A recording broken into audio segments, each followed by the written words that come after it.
Good morning, traders. It's 9:08 on Tuesday. We have a lot to discuss this morning. It's going to be an interesting day between the Bulls and the Bears. We knew this going into the weekend. In my weekend video, I put that it's going to be a real tug of war, and I still remain that downside bias just for right now. If the levels were broken, then we have to change our objective and get short. Well, that happened this morning. Before I go over that, let's look what Bernanke said last night. Alright, I think this line is the single most important line there is. Bernanke said the rise in global commodity prices is likely to be temporary and shouldn't translate into a broader inflation problem.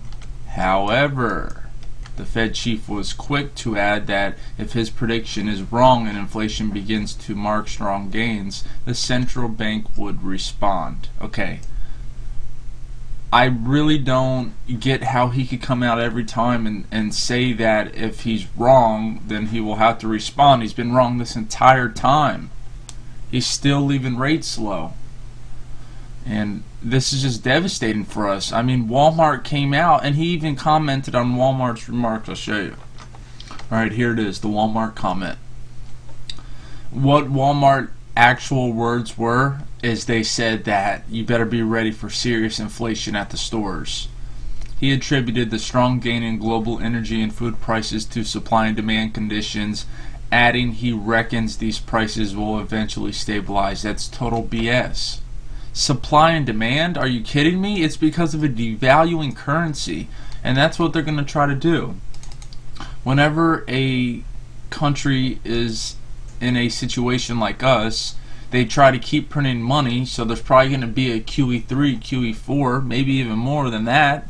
They're going to devalue our US dollar, therefore all commodity prices will rise. That's why I think these agriculture stocks could be moving up.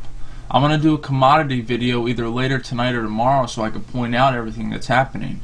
So anyways, we're looking at the NASDAQ, and we've slipped off about 12 points.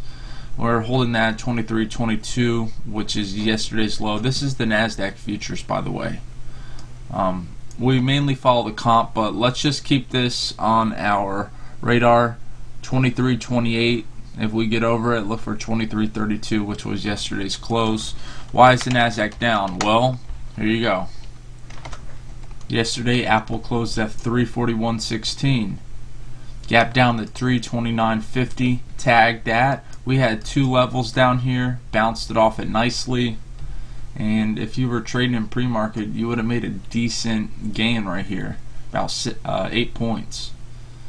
So right now we're going to watch this 336 level. Under 336, you might want to take a short on Apple, back down to 334 above it.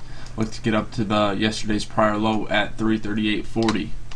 Also Google gapping down.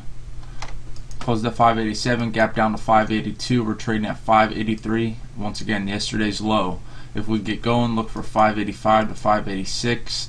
And if we go down, look to 578. Now, if we do go down, this is going to lead the comp lower. Okay, what I wanted to point out real quick is a strategy that you could try to endorse with your trading. Now I'm looking at Toyota Motors. Alright, symbol TM. And if you guys know, this trades on the Japanese exchange too. So last night, I'm laying in bed, I couldn't sleep, it's like 1:30 in the morning. I see it flash up on the TV screen because I watched the CNBC World. It said that they'd temporarily have to shut down all of its North American factories due to shortages of parts from Japan. So I was like, okay, well that's going to be weak for the stock. They're going to gap it down in the morning. That's exactly what they did. Now we're trading at 77.35. Let's just say we rally up to 78.38. This might be a good time to take a short, at least for an intraday trade. Okay, a lot of smart day traders, professionals per se, are going to wait on this thing, any rally, and then they're going to try to get short. It's devastating news. This stock bodes pretty well when there is times of crisis. We've seen this in the past, but I think that this thing's going to 72 again. Alright, so JP Morgan put out an upgrade on COP and C&Q this morning, and it was an interesting article. They maintain the $90 a barrel target price for crude oil, and they believe in the current environment investors are willing to value producers on a long-term oil price.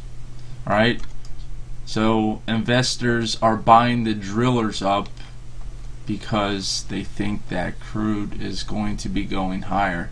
That key line right there should show you that this is a large bank, and they're obviously telling their clients that crude's going higher, so you need to be in the drillers.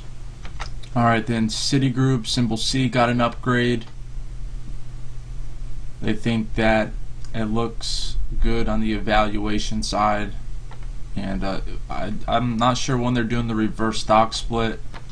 Okay, they just said that it will take place in the fourth quarter,